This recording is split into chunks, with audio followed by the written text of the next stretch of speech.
Dr. Vrzal, welcome to Gray America. How are you? Out there, Graham. Thank you. I'm stoked. Happy to change the world. Get rid of some suffering. Yeah. No, we're stoked too. I have to deal with headaches, not my own, but somebody else's headaches all the time. So this will be fun. Right. Let's get them solved. Yeah. Well, let's start. I mean, because that's part of your sort of origin story, isn't it? It is. That's how I got into healthcare. Yeah, let's start at the beginning on how you got into healthcare, and then we'll get into like some solutions. Sounds good. Yeah, I mean, it really started when I was 14 years old. I passed out at the MGM Grand with going to see the Lion with, I don't know, 100 people, 150 people around, and I just kind of dropped. And so my parents took me at that time to a holistic health practitioner, and they diagnosed me hypoglycemic, did a 6-hour glucose tolerance test, and realized that, that I wasn't handling sugar well or carbs. And I kind of did like most kids did and didn't think too terribly much about it, and then ate a donut or, my typical diet at the time. Realizing when I did, I'd get into trouble or felt like a punk or, couldn't exercise or be productive. So I quit eating sugar. 14 years old, decided sugar was the devil and didn't work well for me, and swore it off at that point. Fast forward a few years later, I started having some gnarly headaches when I bench press or work out. And if I tried, I went through the medical model, if I try to push through them, I tried all the anti-inflammatories and that sort of stuff. And I tried to, none of that changed it. So I'm like, forget it. I'm just going to push through. The harder I push, the longer those headaches would last. So, and then fortunately, I was adjusted. I met a chiropractic intern actually at the time in the gym, and he gave me my first adjustment, and it rocked my world. It just kind of took a lot of tension out and had me feeling great. And I just kind of realized that with my nutritional aspirations and wanting, an understanding that the body, what I ate, made a big difference in how I felt. Combined with my aspirations of natural bodybuilding and fitness, chiropractic was a definite good career choice for me. Yeah. That must have been back before sugar was evil. Like you must have been one of the first. Not to say it was too long ago, but I mean, sugar's really taken a bad rap in the last like 5 or 10 years. But yes. Back in my day, we were dumping like a cup and a half into like water and making flavored food. Right. I was pouring it into milk with some vanilla extract, making vanilla milk, and yeah. Yes, that was the, and that was, I think, yeah, that was, like you said, that was the 70s, I think, that I did that. And so there was very little understanding about it all. And so, I mean, fast forward, then as I got into healthcare, naturally, first thing I started doing as a licensed doctor was figuring out the patterns. Anytime somebody came in with a headache, my question was, okay, where does it hurt? And then I use this approach called applied kinesiology that looks at, combines nutrition and acupuncture and chiropractic and emotional work and puts all that together. And I'd use those tools to figure out what the trigger was based on the location. And so, years and years go by and figuring out every time somebody had a headache, I'd figure out the cause, and eventually was able to whittle it down to 7 specific triggers. And so that's what the Headache Advantage, my book called The Headache Advantage, lays out those 7 triggers and gets into, if you have a right-sided headache, that means that the gallbladder is struggling.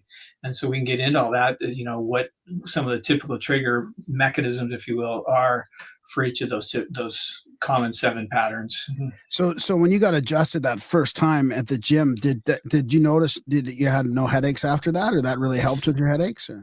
Yeah, it was pretty profound. I mean, I now understand he adjusted C2, which is the second vertebra from the top. That vertebra tends to go out when the colon's compromised. So my headaches were a whole head, kind of a headband type of a headache, and they would pound and throb if I tried to push through it. If I, push through and still bench press, just going up the stairs when I got home would make my head pound further and more. And so, like I said, no anti-inflammatories or anything that would really help. So my parents naturally were worried and took me to a general practitioner, regular doctor, and they said, you might have an aneurysm, don't work out, that whole thing. This is before my first adjustment, actually. And so they did the CAT scans and decided, well, you don't have an aneurysm, so you're crazy, go see a psychiatrist, Yeah, yeah. So that didn't bode well with me. I'm a bit of a rebel, so I had to figure it out. And so, yeah, then I got adjusted. I mean, I always tell the story driving home my little yellow bug, I think I was 19 at the time, just feeling like the whole world had come off of my shoulders and just complete relief. And so, yeah, that now I understand where he adjusted affected the way my colon was functioning, and that took care of those headaches at the time. Wow, that's fascinating. Right. Oh, I mean, it must have been tough, because I remember chiropractors and any kind of alternative health getting sort of a bad rap as well in the last, like, let's say, not so much in the last few years. It seems like, well, officially in the last few years, but, Yeah. back 5, 10, 15 years ago, there was, quite a bit of pushback. Did you notice that at all? I mean, because you're in the States, right?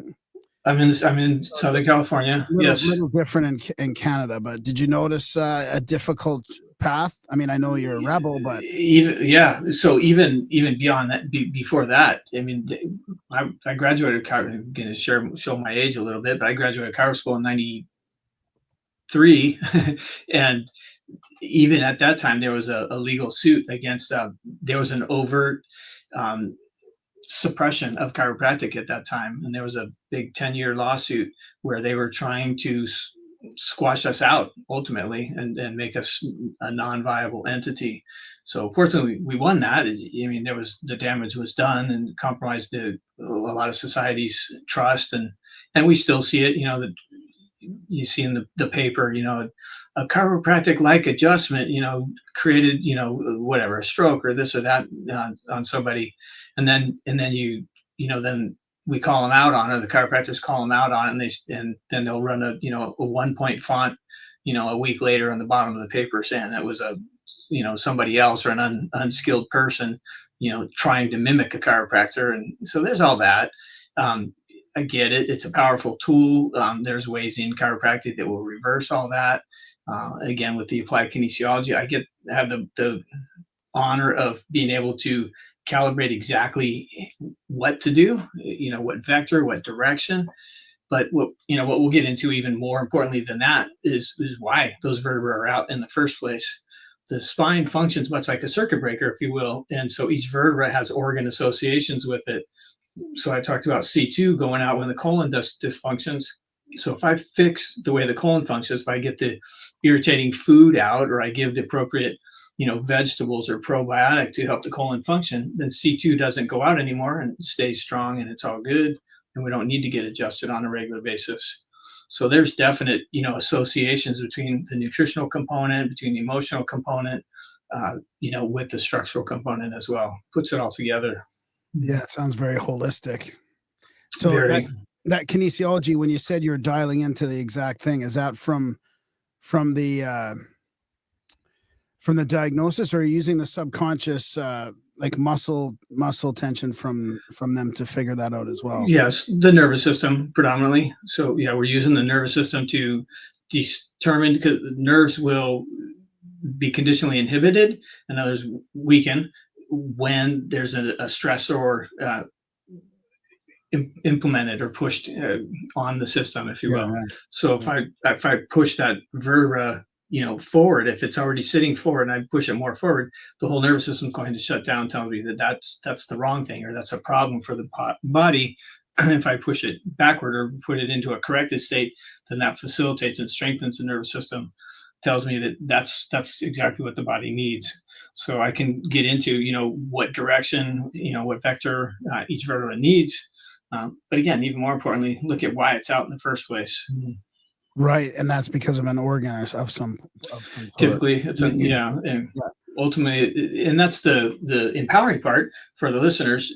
Understanding sounds kind of detailed at this point, but as we get into it, understanding the common triggers for those different organs will help empower a person, the human, the sufferer, to know what the triggers are, what the cause is. So that then they don't have to be plagued by the trauma ever since they had their auto accident, or they had, their spouse left, or, whatever happens that way. Does that match like the Chinese traditional therapy and the meridian points and the reflexology stuff, like, or did you have to figure all these connections out yourself? So applied kinesiology merges is Dr. Goodhart was the first one that kind of founded this approach called applied kinesiology. Acupuncture meridians are a lot of where that came from, and that's how we figured out every organ, or excuse me, every muscle has an associated gland or organ with it. And so looking at like the lung meridian goes along the side of the rib cage, and that creates it's called the serratus anterior muscle, the muscle that supports the shoulder blade. So when he looked at wing scapula, and the kind of the original story was that when the delivery guy, he kind of was a jokester, and so he helped the delivery guy's back, and the delivery guy, called him the UPS guy, would deliver his packages. Dr. Goodhart said, how's that back of yours? Yeah, my back's great, but I still have this wing scapula, doc. And he'd kind of make a mockery of him in the reception area. So he decided to figure out what was causing the wing scapula, and that serratus anterior muscle that holds the shoulder blade against the rib cage has the lung meridian, kind of makes us serrated, as a saw edge kind of pattern through that muscle. Dr. Goodhart found that when he strengthened the lung, or got the lung functioning, then that muscle would no longer be weak. And so then the UPS guy's wing scapula went away.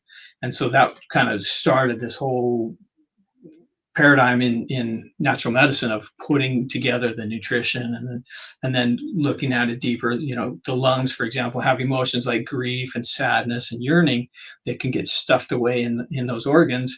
So it could be that, loss of a loved one, and now they've had a chronic cough, and they've had lung problems and a wing scapula. So we want to do therapy or treatment to release, if you will, those emotions, so then the muscle will function properly. So every muscle has associations like that, and that's the fun part, is putting those together so that a person can function optimally. And not only the muscles have it, but the vertebrae too, and other bones, or? Yes, exactly. Yeah. So then with the acupunctures and meridians and nerve pathways that come out of the spine, emanate from the spine, all that comes into play. So it could be, hey, I see the chiropractor every week, I need to get C2 adjusted. Okay, we got to figure out what's wrong with the colon, adjust, the diet, get the corn or the dairy or the wheat or, the grief or the sadness, out of stop offending the colon that way. Then that C2 will hold and no longer be an issue. Wow, that's so fascinating. Body's a fascinating toy. Yeah.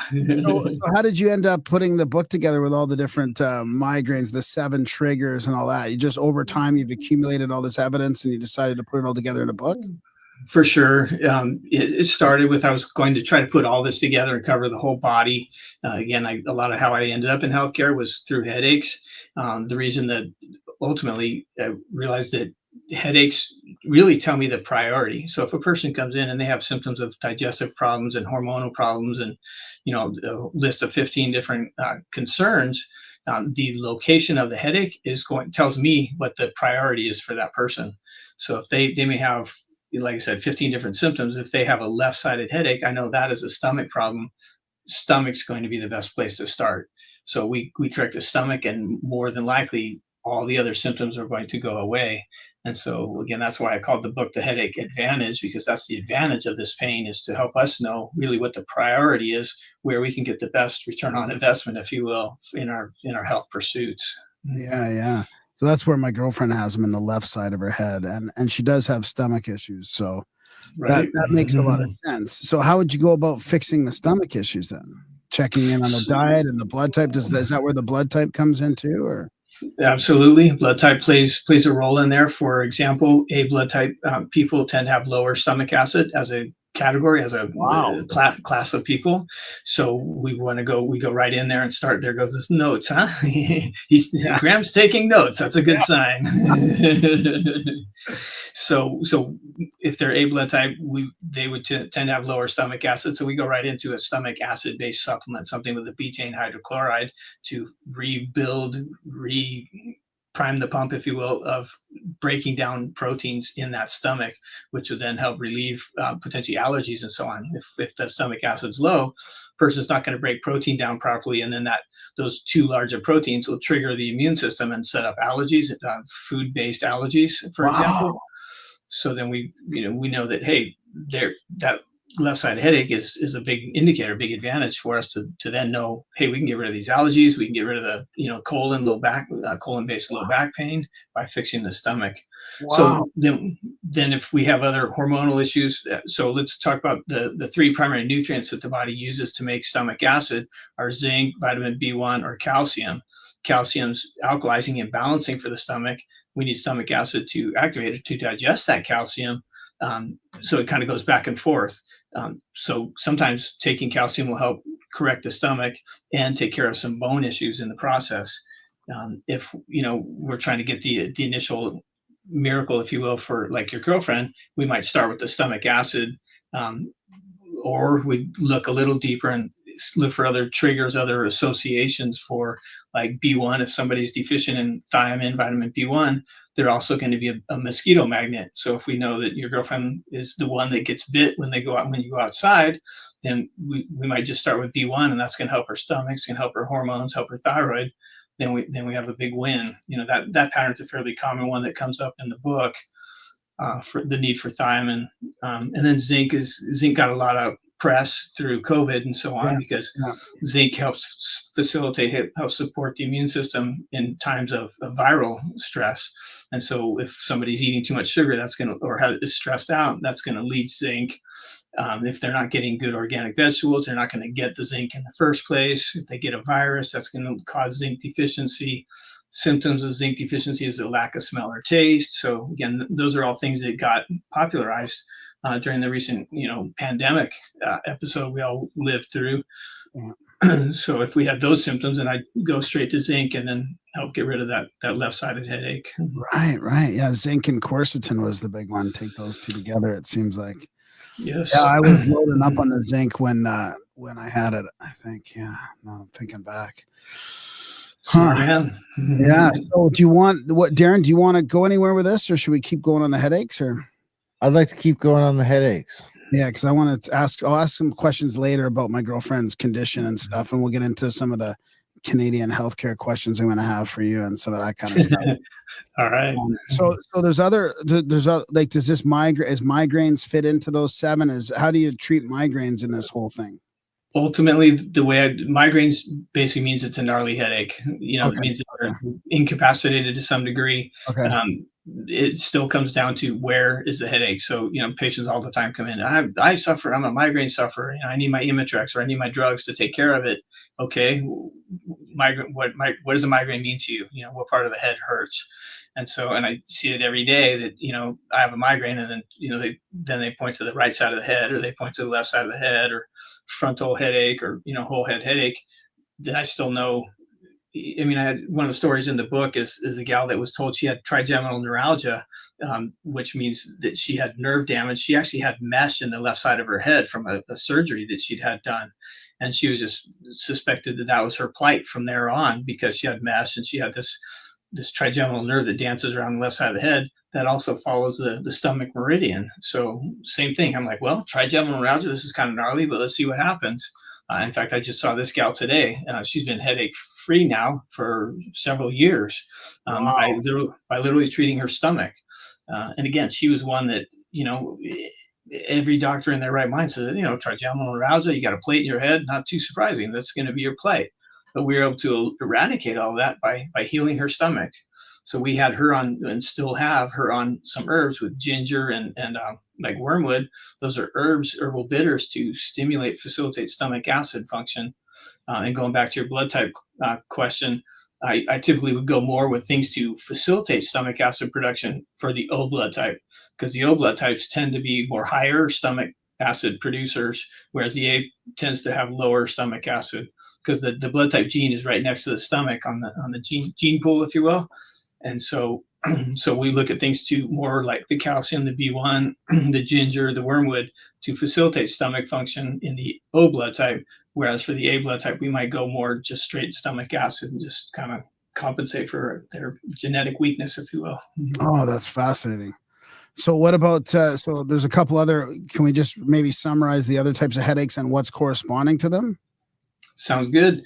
So we talked about right-sided headache is a gallbladder concern. Left-sided headache is a stomach concern. Frontal headache, that's the picture of, putting the head in the forehead in the hand. That's basically cortisol or stress compromising stomach function. Think ulcer. Basically, the stress breaks down the stomach lining, and that will refer pain to the front of the head. So that's a frontal headache. I talked about the whole head headache. That's a head band. That's a colon-based concern. In the front of I call it the cyclops, the third eye type of a headache. That's a pituitary problem. That I even actually learned that one in college. I guess that in chiro school, that's part of what got some of this started, as we were taught in chiro college that the swelling of the pituitary would refer pain essentially to that third eye. So that's the cyclops headache. And then ladies, the bitemple, when it's kind of equal in both temples, that's the estrogen metabolism. That's a hormone problem. And then the suboccipital, which is typically called a tension headache in traditional literature, that's a thyroid imbalance, typically a low functioning thyroid. Especially, it's even more confirmatory if that headache comes on in the morning and decreases through the day. Those are further confirmation that the thyroid will need some support and need some help. Oh, and where did you say that one presents itself again? In the back of the head, called a tension headache. Okay. It's kind of equal on both sides. Okay.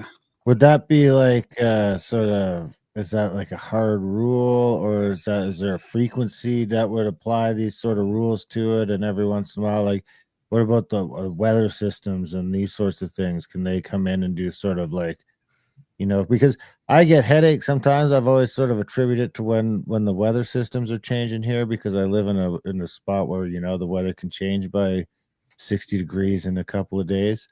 So I'm just wondering, like, I don't get headaches very often. It's probably less than once a month for the most part.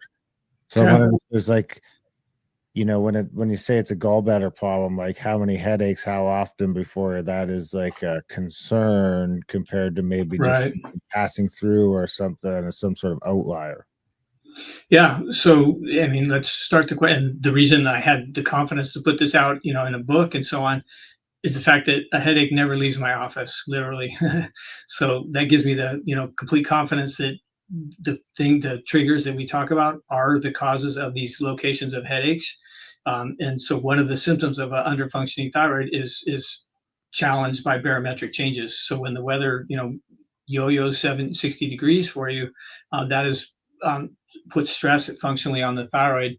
So we'd have to know, Darren, what location are you tension headaches? You get the headache in the back of the head monthly, or? Yeah, I think in the back or maybe on top, kind of. Right. So that again has to do with thyroid, and the thyroid not handling the barometric change properly. So we would look at nutrients that help support the thyroid. Thyroid uses, again, vitamin B1, thiamine. So that could be an easy fix for you. It uses tyrosine as an amino acid, and it uses iodine as the other mineral that the thyroid uses to make its thyroid hormones. So we could, take potentially one of those, or take a multi-supplement that is specific for the thyroid to help your thyroid function better. And that could lift your metabolism, your mood, and get rid of that predisposition, that weakness that happens when the weather changes so dramatically for you. Interesting. Mm-hmm. Yeah, very, very much so. So my girlfriend tried something. We tried something because she's had chronic issues for decades, and we tried something probably about 6 years ago, maybe 5 or 6 years ago, because she had headaches, and she had. I'd love to know if you've heard of this or not, but she had those Daith piercings. Where was that located? It's right in the inner, so it's not your earlobe, but it's that little inner spot. Piercings. Okay. Yeah. And, yeah. And she had them I think she had one on one side, and it just like her headache went away, like right away. Like I guess it pinches that thing, or it sort of cuts off some sort of meridian or pain river type thing, and and it helped. And then we had the second one done, and she went like a year and a half without the headaches. I mean, they've come back now as a different. They've kind of manifested differently. Okay. But yeah, it was like I figured it was kind of like a like a meridian. Right. Yeah, Totally. and it worked. And I remember seeing people online, oh, there's no science behind this, blah, blah, blah. Meanwhile, there's a whole bunch of people, women especially, saying, oh, it worked for me. Like it's again, you're not believing Right. people when they tell you what's working, you know? Right. Yeah. So the homunculus, or in Asian acupuncture, it's called auricular therapy, where they use specific points in the ear. So yeah, I'd have to see exactly where that was, but it more than likely. And so this was like a therapist, an acupuncturist, or somebody that did the. No, we just went right to the. You just figured it out yourselves, huh? Right to the piercer. Yeah, she was just trying everything we could to. Yeah. There's not a lot of help here in Canada. We'll talk about that later for chronic. Yeah. So it sounds like they got the point right. And so, yeah, there's acupuncture points. Basically, it kind of mimics the body on the ear, where it starts with the feet and and digestion on the lower part of the ear, and going up to the brain towards the top of the point sort of area of the brain. Yeah. That's it. That's a picture of it right there. So it goes through that piece there. Oh yeah. It's a pretty popular place to pierce too. Yeah. So it does that, and I mean it really did work. I mean it definitely worked, but then it came back, but it changed it changed the way. Now the one she gets is different, right? But right. And so the current one she's having is the left-sided headache. Well, yeah, that's what she says. But I mean, her, I don't know how much detail to get into here, but it's almost every day she wakes up with a headache. That's why I was asking, because you mentioned it actually that people wake up with headaches and then and throughout the day it goes away. Right. So do mosquitoes like her? Yeah.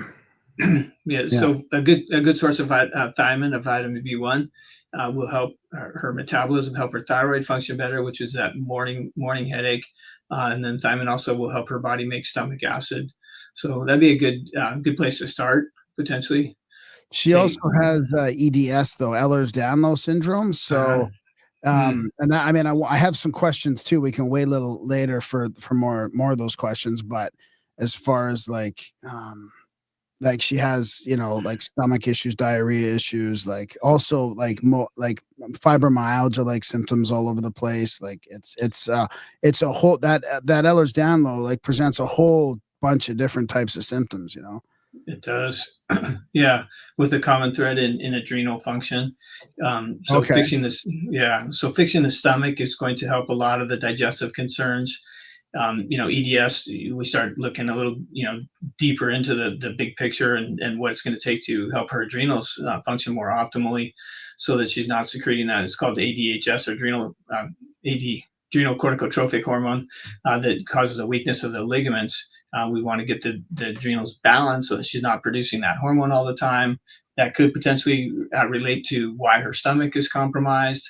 But again, leaning into the fact that the headache, it tells us really, the primary area that she's having the headache is usually going to tell us what her primary weakness is, as far as the organs go. Right. So I would start with fixing the stomach, see if that B1 takes care of the lion's share of it, and then start looking in potentially to adrenal glandulars and that sort of stuff. And then what do you do when you start getting into the adrenals? Yeah, adrenal glandulars, or the B1 can also de-stress the adrenals as well. That could get some tone back into her ligaments and things. I mean, even fibromyalgia, it's a kind of people that suffer with it. It's kind of a garbage can diagnosis, where you have pain everywhere and we don't know why. Exactly. Yeah, that's kind of why I mentioned it, because it's like, how else do you describe it? Right. So I lectured to the National Fibromyalgia Association several years ago, and I kind of got in on somebody else's coattails. So it was a 4-day convention, and there was all these people talking about, pain medications and Lyrica and, a lot of things like that just to mask the pain. And then I showed up, little guy on the totem pole, at the end of this 4-day conference, and kind of put charts similar to the one behind me that were color coded. Said, if you have pain in these yellow areas, you have a digestive problem. If you have pain in these purple areas, you have a hormonal problem. All of a sudden, everybody's like, bye. They kept me. I was supposed to be there for 20 minutes or half an hour, and they kept me going for 4 hours, answering all the problems. And so even, fibromyalgia, it's the locations are everything. Again, leaning into the fact that every organ has an associate, or every muscle has an associated organ, figure out where those primary areas of tenderness, of pain are. And then we know what muscle or what organ associates with that muscle. We make the corrections for that organ, and then those pains will go away. But doesn't fibromyalgia have a tendency to move around without even really knowing, like just quite quickly too? Like one day it'll be like your wrists, and the next day it'll be your back, or the next day it'll be your knees. I mean, doesn't it seem to? Right. Each of those has triggers. So that's really our platform, I would say, is this how I would like to empower anybody listening, is to learn from those, right? Okay. So Okay. wrists will tend to be a blood sugar related problem. Potentially stomach, more than likely it's a blood sugar concern. Digestive issues are going to be the clavicular muscle. Large intestine causes the low back pain. So each of those areas means, oops, I ate corn, or I ate too much sugar last night, or spouse stressed me out, or whatever the situation is. Understand and learn from those, and as a person gets better and better, those referred pain areas become less, and it becomes even more obvious. As like corn, I'm happy to throw corn under the bus. I mean, in the US, I'm sure it's in as bad in Canada, but they use that Roundup, the glyphosate, to kill wheat, corn, and soy right before they harvest.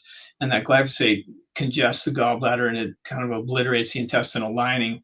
And corn also tends to exaggerate the stress response. So in the early days, 20 plus years ago, when I was looking at the whole blood type diet stuff, if I'd splurge and, go have pizza or something, on a social gathering, I could tell if the pizza had corn in the crust by the way my back would feel the next morning.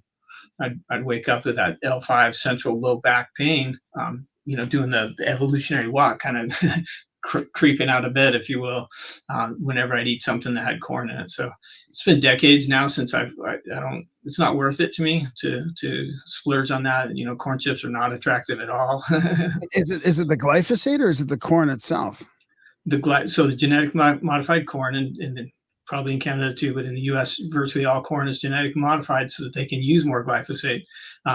But it's ultimately, the corn has the cortisol response, which is at L5. The glyphosate compromises digestion, sets up, and that's that's why right-sided headaches are the most common, because I always found wheat to be a gallbladder inhibitor, and then the Stephanie Seneff has done a lot of research on glyphosate. She was the one where I originally got exposed to the fact that it literally inhibits bile production. So then we don't break down fats well. And wow. Yeah. So that inhibition of the gallbladder, think of how many people do you know that have their gallbladder removed, right? Or they have gallstones. That's a lot of the reason why. And that's what sets up the right-sided headaches. That's a lot of why that's the most common of the 7 headaches patterns. Wow. So there's no more organic corn basically left? Is that what the problem is? Like what if you had organic corn? In Europe. Yeah, so they don't use so in the mid 90s, they had a researcher in Europe that was paid to demonstrate that glyphosate, or that Roundup, was not toxic to humans. And then he started getting verbal saying, well, yes, it is. So they bashed him, basically discredited him as a researcher, and put a gag order on him. And so the late 90s, when that gag order was lifted, the press was on his front porch saying, all right, now tell us what the consequences of this glyphosate are. And so it went out all over the media, what the consequences of glyphosate are. And so within 10 months, every major manufacturer had pulled products with glyphosate because nobody would buy them anymore. That'd be great if we could do that in Canada and the US, and speak with our dollars. But so far, it's still the most common pesticide. So yeah, that's why we can go to Europe and get away with the grains. I was there over the summer and ate pasta and some of those things that I wouldn't touch around here. But not corn though, eh? Is corn still going to be a problem? Corn's still going to be a problem, even though it's organic. It's still going to have some of the adrenal problems, and I did talk about this with people that I met in Italy and so on, and Greece. so they do still have it, but they don't use it nearly to the same degree that we do in the U.S. And especially in their grains like that. So yeah, so we can get away with more. And I've had countless patients that can't touch grains here, especially O blood types tend to be more sensitive to the grains, so they can't touch it in America, but they can get away with it in Italy. And then as soon as they get on the plane to come home, they start having the gallbladder spasms again or intestinal pain. we buy all our flour at the Italian supermarket. Well done. Yeah. So I want to bounce back because you mentioned wrists, and I was just actually, I've been having issues with my wrists lately. Now, for some context, I also I fucked my hand right up a couple of times in the last year. And it was my right hand. So my right hand was kind of out of commission, kind of in commission, but not fully in commission, because first it was my, the right side of my hand was broken on my right hand. And before that, I had a dislocated finger, and then, you lose the whole hand strength and everything. And so it was almost a year of being out of commission, and still it don't bend right now. It still don't make a full fist. And but I've been having these wrist problems, and I keep going back and forth because it keeps going on. And I wouldn't call them problems, just some like shooting pains now and again. But it's getting to the point where I'm starting to wonder if it's from, I've definitely been overusing my left. I use my left for things that I never used to use it for, and I haven't even really gone, like I just noticed the other day, I was like, holy man, I'm still using my left hand for this. I haven't gone back to my right, because my right's still like, if you tried to grab a handful of sand or something with it, it's all falling out because it's all messed up. But you mentioned wrist, so I just wanted to go back to that because I have been noticing some pain in my wrist where I haven't had it before, and I'm like, is it from the injury? Is this an arthritis thing? Is it a carpal tunnel thing from all the computer stuff? How's the other guy's face look? So I mean, if you busted up the wrist, there's going to be osteoarthritis that's going to take place in there. I see that all the time, especially with neck problems. People say it's ever since I got rear-ended or had this injury. Then we go back and treat the emotions that were going on at that time, or eliminate the memory of the red car that rear-ended them and that sort of stuff. And then the muscles don't get weak every time they see a red car again. So kind of similar with an injury, a physical injury like that on the wrist. But yes, always look at blood sugar. We talked about your thyroid, your neck, and now the wrist. So, unstable blood sugar, insulin yo-yos, in other words, when your insulin goes up, that potentially could inhibit the thyroid and set up some of your neck problems, feeds yeast. And the carb yo-yos will set up carpal tunnel syndrome. In other words, the pain in the wrists. Do we know have you had labs done to know if like your A1C or glucose or any of that is out of whack? I don't know what my ability to even do that is in Canada, because it's just it's all completely socialized. So it's like all of the blood work is through state laboratories. I mean, I have heard of instances where they'll give you the report, but I think it's kind of a pain to do, because I did get it, I think, once for my buddy John Brisson. I was able to pull it off. But I mean, I was out hunting, having a time, hunting ducks when it happened. So I mean, I still love hunting ducks. Good. Keep it up. Yeah. So, I mean, consider, so that's partially where blood type comes into play. We talked about the A blood type a little bit. So tomatoes, for example, for the A blood type are going to cause insulin problems and gallbladder problems. So for an A blood type person, eating tomatoes is going to manifest a lot like eating, dessert or sugar. For the O blood type, it's going to be the wheat, the corn, the dairy that typically would also cause insulin dumping, much like sugar would. So we want to look at those types of triggers. Ultimately, it might come down to, Darren, having to keep a journal of what you eat and when your wrist hurts more, that kind of stuff. If you don't have a clinician like me, so to speak, to figure out what those trigger foods might be. So it might be that you just have to pay attention to what you eat and what the physical manifestations of it are. I've already noticed that milk is a problem, but I just can't stop. I mean, it's just like I know I shouldn't have some milk, but it's just there's something about that shit that just Yeah, it's like to it's like cheese, right? It's like a heroin or something. There's something about that dairy. yeah, dopamine hit, huh? I don't know how you guys can figure these things out. I don't think I can ever really sense like how I feel after food or that day. I mean, unless it's like a sugar crash or something. I mean, I can sort of sense that, but Right. I just don't feel anything anymore. Comfortably numb, huh? And I don't do So, I don't do drugs and alcohol, but I mean, I did abuse them a lot in the past, so maybe it's from that abuse. I don't know, but yeah, I mean, some of it comes down to just starting to pay attention. I mean, there's a blood type diet app. It's $3.99. I mean, it's an easy resource to, you go out to dinner and you find yourself craving dessert afterwards. You can't stay awake after you eat your lunch or something. You pull out that app, and if you know your blood type, you pull out the app and figure out what food you ate was on that avoid list, and that'll help you know what the triggers are. That's a good resource to kind of get to the mechanism or the triggers sooner. that's a great idea. Yeah. What app was that? Blood type diet. I have no affiliation with it. It's just a great resource to have available. So my girlfriend tried to get the blood type. Darren, I don't think we've ever talked about this. She can't get her blood type. Oh yeah.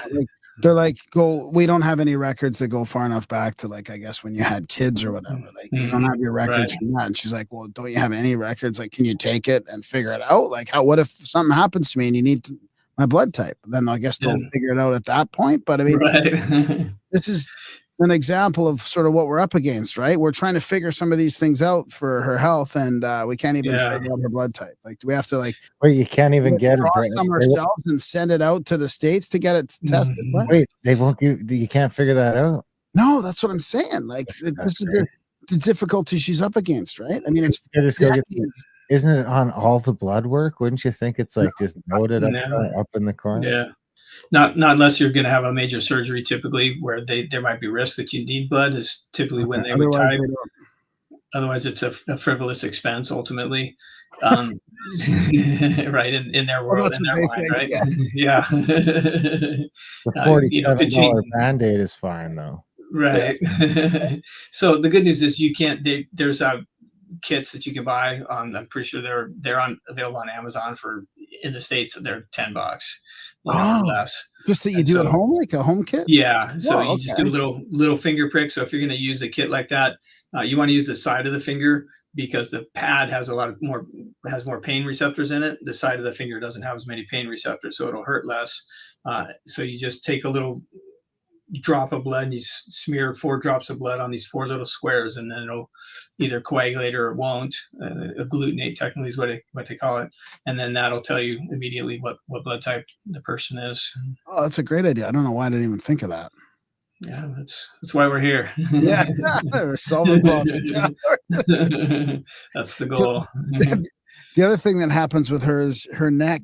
Like her neck is always like sore. Like sometimes with this EDS, like it feels like her head doesn't even have any support. And I've heard you talk a little bit about the neck. And I'm trying to remember what you said, but sometimes when I get in there and I massage it for it to sort of relieve it a little bit, and there's nodules, like swollen nodules, kind of in there, and yeah, but I just don't know. Like, is that a part of? But we've been to the doctor and they won't feel it. They can't really confirm what we're seeing every night. It's like, it's just, you just want to give up in a way with getting an official help. Like we just do everything on our own because they don't seem to really be helpful. But is that anything that you've seen or the neck? Every day. Yeah. I mean, easy personal example. I mean, I eat protein. I work 8 hours without taking a break ultimately. And sometimes I'll down a power bar, a protein bar kind of thing. Some of them, depending on how they're sweetened, by the time I'm done with the bar, that my neck will kind of spaz and feel like I need an adjustment. Wow.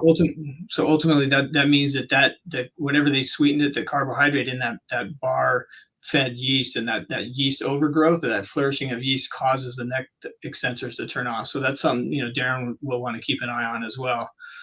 Because that's going to be, I mean, it's almost that fast. By the time it will spaz by the time you're done with the meal often. And then, oops, that's a carb that didn't work for me. Wow. That's fascinating.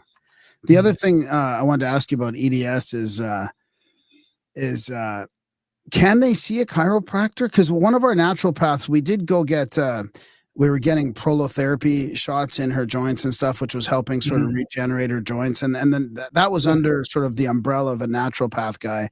And he did some food allergy testing, some frequency food allergy testing. I think it's something that it's a machine they use in Europe and all that. But he said to us that he didn't think she should go to a chiropractor. But I'm thinking, like, if a chiropractor knows that she has EDS, is that okay? Or what is your thoughts on that? Like, to get some adjustment? Yes, I mean, right. So, I mean, there's multiple answers to that. It depends on the chiropractor ultimately. I mean, a safe place to start from that perspective is I mean, I use the applied kinesiology. Find somebody that uses that would be a great idea, because then they can tie in how the adrenals are affecting all of that. And from a more traditional chiropractic perspective, there's a group of chiropractors that use a device called an activator. So that's going to be super gentle and easy without having to take her neck and her body or spine through that extended range of motion. I think that's typically what the naturopath or somebody along those lines are going to be concerned about. Yeah. So it's more finding somebody that can resonate with her, and is not the aggressive chiropractor that prides themselves in how loud a snap they can get.